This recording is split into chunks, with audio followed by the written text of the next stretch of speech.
Dans un de ses ouvrages, le célèbre écrivain français Anatole France disait « De notre courage et de notre persévérance dépend notre sort. » L'histoire est remplie d'exemples de grands exploits réalisés par des gens ordinaires, mais qui ont fait preuve d'une extraordinaire persévérance. Je me rappelle encore les paroles de ma professeure de français. Beaucoup d'élèves très doués seront dépassés par ceux moins doués, mais qui persévèrent. Serait-ce aussi vrai dans la vie spirituelle? Ne quittez pas. Nous allons explorer le sujet dans un instant avec mon invité d'aujourd'hui, le pasteur Juan Carlos Atencio. Juan Carlos, bonjour. Bienvenue à l'émission Au fil de l'Évangile. Bonjour Roxana. Quel est le passage biblique sur lequel nous allons nous pencher aujourd'hui? Nous allons prendre le passage qui se trouve en Matthieu 7, les versets 7 à 12. Lisons ensemble ce texte. D'accord. Demandez et l'on vous donnera. Cherchez et vous trouverez. Frappez et l'on vous ouvrira. Les versets que nous venons de lire font partie d'un passage plus grand, d'un discours de Jésus à ses disciples. Comment ces versets s'intègrent dans le contexte plus large du discours de Jésus? Alors, le contexte plus large, on commence déjà au chapitre 5 de Matthieu. On parle du sermon sur la montagne, où Jésus va faire des déclarations très importantes envers ses disciples et tous ceux qui se déclarent des disciples qui vont suivre Jésus. Un sermon qui va défier beaucoup des pensées des gens de son temps et leur donner une autre perspective par rapport à la vie sur terre et la vie spirituelle pendant qu'on est ici. Le verset 7 dit « Demandez et l'on vous donnera, cherchez et vous trouverez, frappez et l'on vous ouvrira ». Ce sont les paroles de Jésus. À quoi fait-il exactement référence? Qu'est-ce qu'il faut chercher? Qu'est-ce qu'il faut demander ou frapper? Alors, comme je l'ai mentionné tantôt, Jésus vraiment, il ne parle pas simplement des choses spirituelles, mais aussi notre vie quotidienne sur terre. Et ici, sur le texte, on va voir deux dimensions. On se trouve, comme si on peut dire, sur une barque à deux rames. D'un côté, il y a l'effort humain, la décision humaine de chercher, de trouver, de frapper à la porte. Et de l'autre côté, nous avons la rame de la recherche envers Dieu et la portion que Dieu fait envers nous. Donc, l'être humain, la partie de Dieu. Là, on regarde plus de proche la part qui nous revient en tant qu'être humain. Nous devons, oui, chercher, nous devons demander, nous devons frapper à la porte. Et d'une part, on pourrait parler de l'aspect spirituel, la recherche du salut, la recherche de l'amour de Dieu, de sa grâce, de sa compassion, mais aussi sur le point terrestre, de nos vies quotidiennes, ce que nous allons manger, où est-ce que nous allons travailler, peut-être qui allons-nous épouser, et bien d'autres questions qui nous dirigent dans la vie.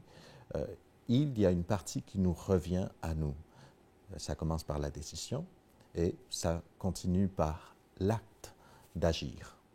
Mais cette quête, est-ce qu'elle est adressée ou dirigée seulement vers le Père céleste? Quand nous demandons, quand nous cherchons, nous nous adressons seulement au Père céleste, ou est-ce qu'il est en train de nous donner une leçon de vie, d'être plus persévérant?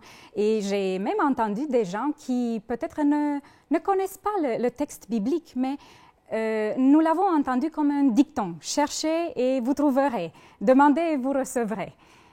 Alors, c'est intéressant parce qu'il y en a qui vont aller d'un côté et d'autres qui vont aller de l'autre.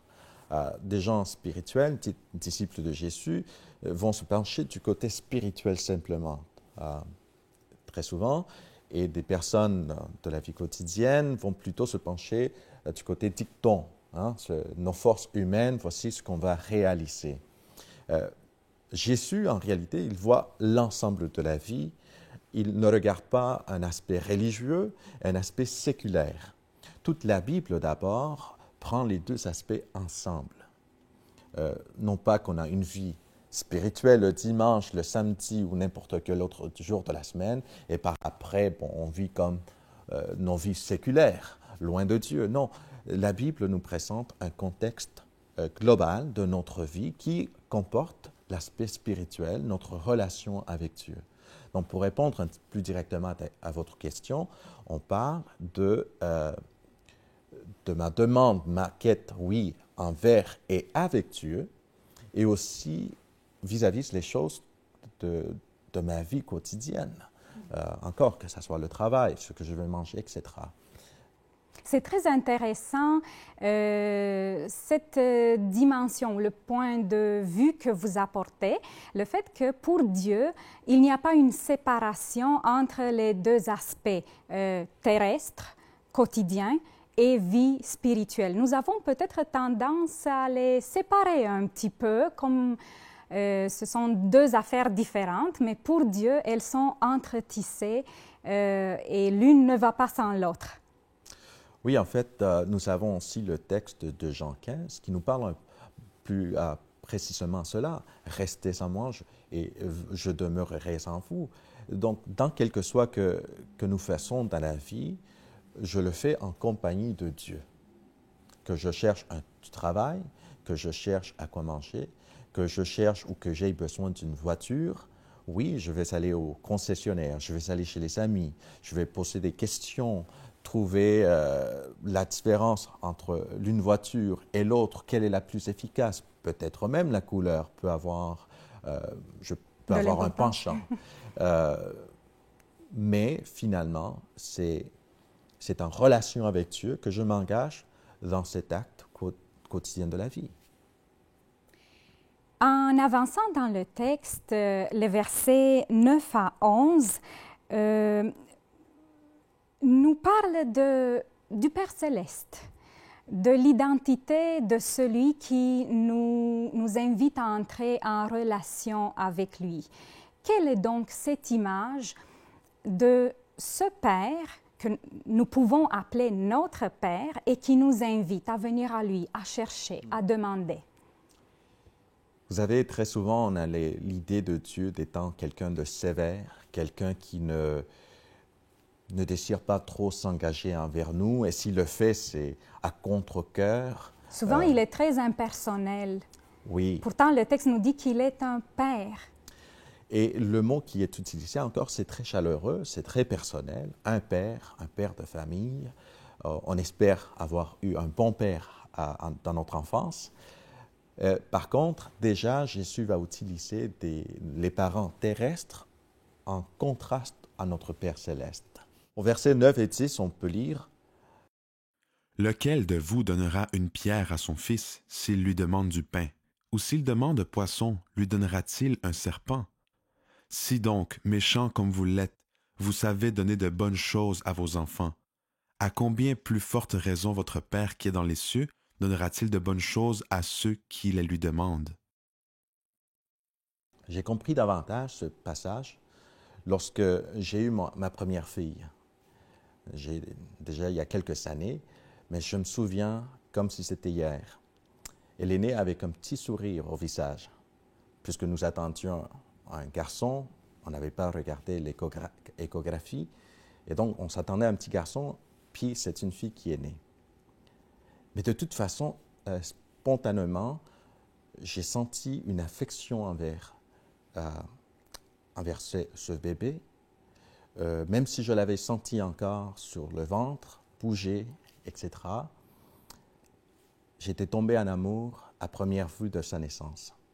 À tel point que lorsque l'infirmière l'a pris sur ses bras pour lui donner son premier vaccin, elle a crié avec douleur, et la pensée qui m'est venue à l'esprit chez Roxana, c'était de donner un coup de poing à l'infirmière. « Pourquoi vous faites du mal à ma fille? » Et spontanément, je suis devenu un père protecteur de cette belle petite enfant innocente, incapable de se défendre. Je pensais que ces vieilles anciennes pensées de méchantes, de vouloir réagir ainsi, vouloir donner un coup de poing à quelqu'un, c'était chose du passé. Mais voilà qu'elle me revient au cœur. Je réalise, tiens, il y a encore du mauvais au sein de moi. Et Jésus dit, si vous, étant méchant comme vous l'êtes, vous avez donné de bonnes choses. Moi, ce jour-là, je voulais protéger ma fille. Quelques années plus tard, environ 2 ans plus tard, c'est une question d'une guêpe. On sort de la maison, je sors avec ma fille, on magasinait quelque chose. Je me dirige vers la voiture, ma fille sait le faire aussi. Et il y a une guêpe qui vient auprès de moi. J'essaie de lui passer de côté. Et là, la guêpe va chercher la deuxième attention, ma petite fille de 2 ans. Ma fille, elle me regarde pour se posant la question, qu'est-ce que je fais? Et j'essaie de lui ouvrir la porte de la voiture pour qu'elle rentre assez vite. Mais finalement, la guêpe se pose sur sa jambe et commence à monter doucement par-dessous sa jupe. Et là, ma fille me regarde intensément. Jusqu'au point que la guêpe la pique. Et je vois la terreur, la souffrance dans le visage de ma fille. Et qu'est-ce que je veux faire? Je veux écraser cette guêpe pour le mal qu'elle fait à ma fille. Je vois un cœur qui désire protéger, qui désire aimer. Mais vous savez, quand il fait -20, -30, un hiver canadien, et qu'il est 3 heures du matin et que ma fille est malade, pensez-vous que j'ai le désir de me lever? Je pense que oui, pas par vraiment. amour. En tant que parent, j'ai découvert cette controverse qui est en nous, les êtres humains, de savoir faire le bien, mais aussi être négligent parfois à faire ce qui est bien. Et à 3 heures du matin, à -30, un hiver canadien, je ne désire pas me lever pour aller chercher la pharmacie ouverte à 24 heures, peut-être à 5 ou 10 kilomètres. Mais finalement, parce qu'elle continue à pleurer, mon cœur est adouci. Je me lève, je mets ce qu'il faut mettre, je démarre la voiture, je vais vers la pharmacie, j'achète le produit dont on a besoin pour que finalement, ma fille soit confortée de sa douleur.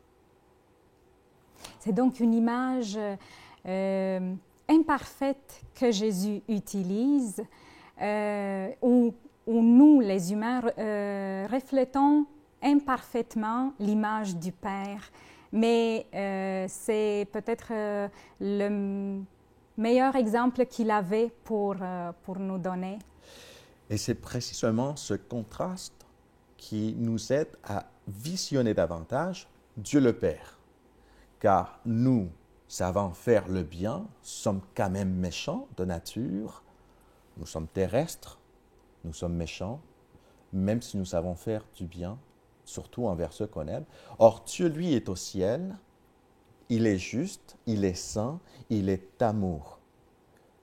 Et là, la question de Jésus, à combien plus forte raison votre Père céleste ne donnera-t-il pas de bonnes choses?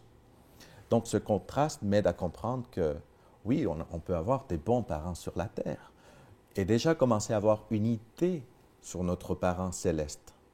Mais or, ce parent céleste, on ne peut pas le trouver nulle part sur terre, sa bonté, sa bénignité envers nous, même son désir de nous faire du bien. Il y a même une anecdote par rapport à cette guêpe qui me vient à l'esprit, un autre passage dans la Bible, c'est lorsque Adam et Ève vont manger le fruit défendu. Comment serait senti Dieu, notre Père, lorsque la guêpe du péché nous a piqué? Est-ce qu'il était content? Est-ce qu'il était triste? Ou est-ce qu'il était un peu passionné par le mal que nous venons de subir et d'accepter d'entrer dans notre planète, suivant par la suite le meurtre, la haine, la convoitise, etc. Donc, si moi, je peux avoir un sentiment passionné pour mes enfants, à combien plus forte raison Dieu est tellement passionné pour nous, qu'il a donné son Fils unique, de telle façon que quiconque croit en lui ne périsse point, mais qu'il ait la vie éternelle. Donc, je peux voir un Père céleste qui est passionné à tout prix pour nous, les êtres humains, désirant bien que nous puissions aller vers lui demander, oui, les choses quotidiennes de chaque jour, évidemment, mais encore plus que nous puissions essayer la vie éternelle, que la piqûre du péché, finalement, n'ait plus la force de la mort, mais que nous puissions avoir la vie en abondance. Jésus nous assure que notre Père est un Père plein d'amour, mais de sagesse aussi. Et le texte nous dit qu'il nous donne les bonnes choses que nous lui demandons. Comment nous pouvons savoir que ce que nous demandons au Père, ce sont les bonnes choses? Parce que tout bon parent va donner ce qui est bon pour son enfant et non tout ce que l'enfant demande. Oui. Or, j'aime faire beaucoup de références au psaume 119 parce qu'il y a deux textes clés que j'aime bien. Encore le verset 11 dans ce psaume 119 et aussi le verset 109. Ta parole est une lampe à mes pieds, une lumière dans mon sentier. Encore, nous avons le texte de Jean 15 qui nous dit si vous demandez tout ce que vous demandez, si vous gardez ma parole, si vous demeurez sans ma parole, tout ce que vous demandez, je vous le donnerai. Alors, on revient encore une fois sur l'idée, tant et aussi longtemps que mon cœur reflète davantage le sien, je pourrai davantage connaître la bonne volonté de Dieu à travers sa parole. Je découvre le Père céleste à travers la parole et même à travers la personne de Jésus lorsqu'il dit à ses disciples « Si vous m'avez vu, vous avez vu le Père ». Or, à travers l'enseignement et aussi les actions du Christ, nous pouvons avoir une meilleure image de Dieu le Père de ce qui est bien pour moi. C'est donc en le connaissant, en avoir une meilleure connaissance de Dieu, et c'est surtout par la parole que nous pouvons savoir que ce que nous avons demandé est selon sa volonté et donc il va nous l'accorder. Oui, et comme tout parent, vous l'avez mentionné tantôt, de lui donner l'opportunité, en lui faisant confiance, de dire oui, de dire non, ou un petit peu plus tard, attends. Et cela implique une maturité, atteindre une maturité dans notre relation avec lui. Parce qu'un petit enfant, il va demander quelque chose à son parent et son parent lui dit « Tu sais, tu es trop petit ou trop petite pour cela. Attends un petit peu, quand tu vas être plus grand. » Mais l'enfant ne comprend pas pourquoi lui, il ne peut pas avoir cette chose ou faire cela, ce que le parent fait. Et dans la vie spirituelle, donc dans notre relation avec Dieu, cela implique une croissance aussi dans notre maturité pour le comprendre et comprendre sa volonté. Et en fait, vous touchez à un point très essentiel. C'est que c'est à travers nos parents que nous commençons à avoir une image de notre Père céleste. Or, ça me rend très humble de penser que mes enfants pourront découvrir Dieu à travers moi, son amour, sa justice. Et véritablement, ça me fait tout petit de penser que Dieu m'utilise pour donner une vision de lui en mes enfants, ses enfants.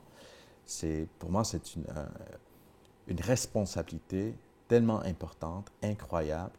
Je ne fais que m'agenouiller auprès du lit de mes enfants et prier, Seigneur, donne-moi la sagesse, donne-moi l'intelligence, enseigne-moi ton caractère pour que davantage je puisse exemplifier ton caractère à ceux qui sont tes enfants, auxquels tu me donnes la responsabilité de les faire grandir, à t'aimer, à te servir, etc.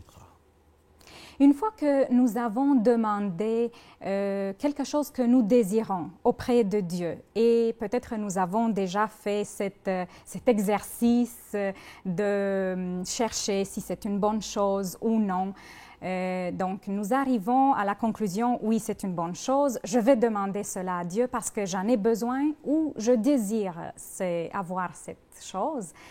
Qu'est-ce qu'il faut faire après? Alors là, on revient à la première partie de notre texte. On était dans le présent continuel, donc on parle de continuer à frapper, continuer à chercher et continuer à demander. Et par cette enquête, nous allons aussi découvrir qu'est-ce que nous cherchons vraiment. Parce que parfois, on n'est pas trop sûr, n'est-ce pas? Et à chaque fois que l'on demande à nouveau, en priant ou en cherchant, nous sommes en train de nous découvrir nous-mêmes.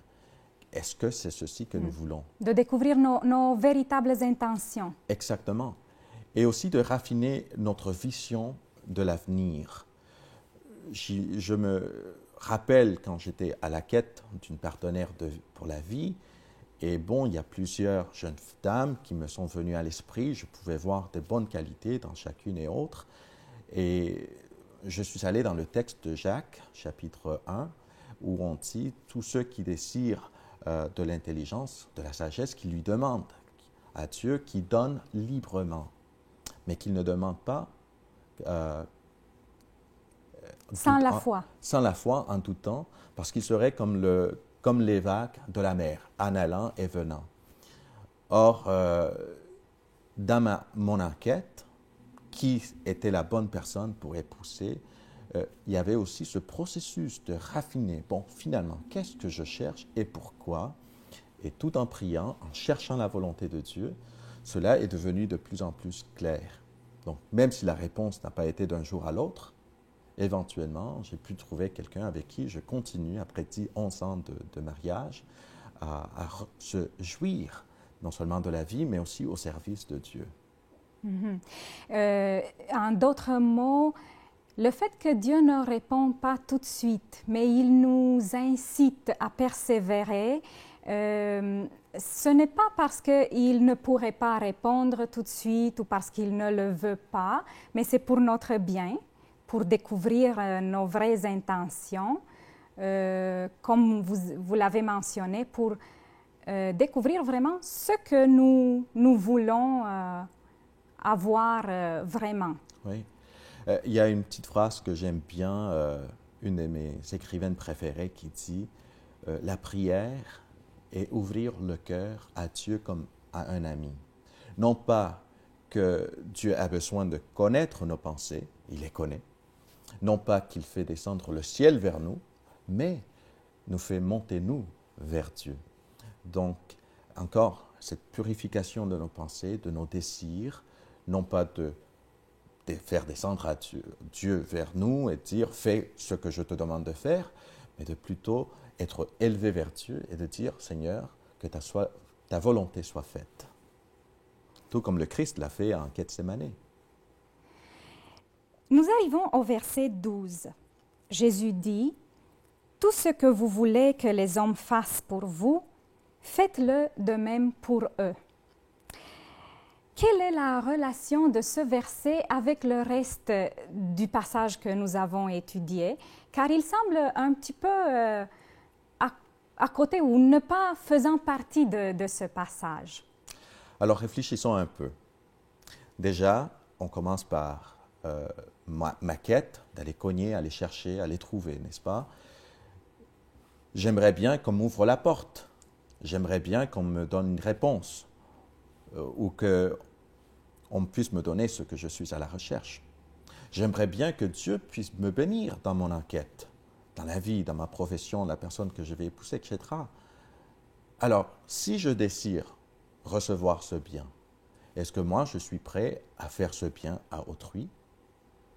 Ce n'est pas simplement de recevoir, mais comme l'apôtre Paul va le dire un petit peu plus tard, il vaut mieux de donner que de recevoir. On a plus de réjouissance à donner. Et donc, si j'ai reçu dans mon enquête, si j'ai pu trouver, et si Dieu m'a béni lorsque je lui ai adressé mes désirs et le désir de connaître sa volonté aussi, est-ce que maintenant je suis prêt à partager avec autrui? Donc, je fais ce que j'aimerais qu'on me fasse en retour. C'est intéressant parce que je crois que dans plusieurs langues, il existe un dicton qui dit ce que vous ne voulez pas que les autres vous fassent, ne le faites pas aux autres. C'est un peu l'inverse de ce texte. Je ne sais pas si le dicton a été inspiré à la base du texte biblique, mais on voit que ici Jésus nous invite à l'action. Oui. Non seulement à s'abstenir de faire le mal qu'on ne voudrait pas qu'on nous fasse, mais il nous invite à agir envers les autres, à être proactifs. Oui. Et c'était même présent ce dicton au temps de Jésus parmi les Juifs. Et oui, Jésus, au lieu de regarder les choses au négatif, les regarde plutôt au positif. Et j'aime bien quand Jésus nous lance ce défi, au lieu de rester confortable à regarder les nouvelles, de regarder toutes les choses négatives qui se passent, et il nous invite à faire une différence dans le monde, une différence positive. Juan Carlos, j'aimerais vous remercier pour le partage que nous avons eu aujourd'hui. Merci d'avoir accepté l'invitation de venir à l'émission Au fil de l'Évangile. C'est mon plaisir. Vous me chercherez et vous me trouverez si vous me cherchez de tout votre cœur. C'est la promesse que Dieu nous fait. Elle est en même temps une invitation de sa part pour persévérer à le chercher, lui qui est la source de la vie éternelle. Notre vie tout entière devrait graviter autour de ce grand idéal qui est de retrouver cette vie abondante et heureuse et de le retrouver lui qui est la source de cette vie. Merci d'avoir été des nôtres et je vous donne rendez-vous à une prochaine émission Au fil de l'Évangile.